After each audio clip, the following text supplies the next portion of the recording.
અમદાવાદ પાલડીમાં જાહેર રસ્તા ઉપર હત્યા મૃતક નૈસલ ઠાકોર જમીન લે વેચના વ્યવસાય સાથે સંકળાયેલો હતો। તેની જૂની અંગત અદાવતમાં હત્યા થઈ હોવાનું સામે આવ્યું છે। મૃતક નૈસલે વર્ષ 2011માં એક હત્યા કરી હતી।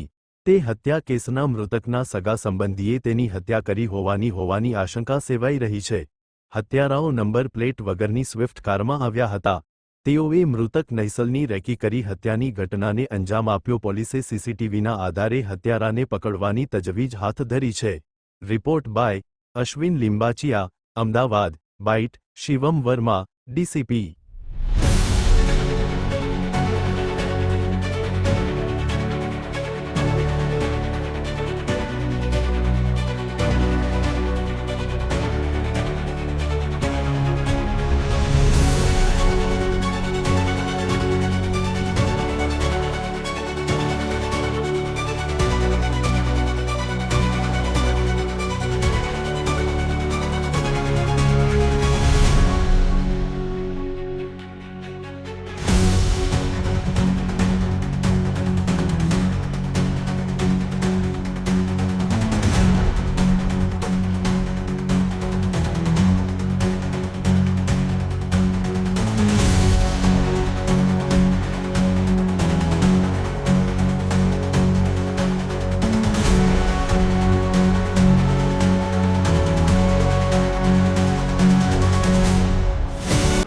પાલડી પોલીસ સ્ટેશન વિસ્તારમાં સવારે 4:30 વાગે આશરે પાલડી બાટામાં એક ઈસમ છે નૈસલ પરેશભાઈ ઠાકોર કરીને, જેની 38 વર્ષની ઉંમર છે।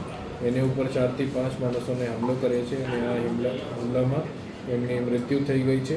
અને એ સંદર્ભે પોલીસે તાત્કાલિક સીન ઓફ ક્રાઇમને કોર્ડન કરીને અને જુદા જુદા ટીમ બનાવીને તપાસ હાથ ધરી છે। પ્રાથમિક દ્રષ્ટિએ કોઈ જૂની અદાવત હોય છે એવી દિશામાં પોલીસ તપાસ કરે છે અને સીસીટીવી ઉપર જો પણ આપણે તપાસ ચાલુ છે। સવારે 4:30 વાગે આશરેની ઘટના છે અને નૈસલ પરેશભાઈ ઠાકોર મૃતકનું નામ છે અને જમીન લે વેચનો એ કામ કરે છે અને કોને હત્યા કરી છે એ તપાસ અત્યારે ચાલુ છે।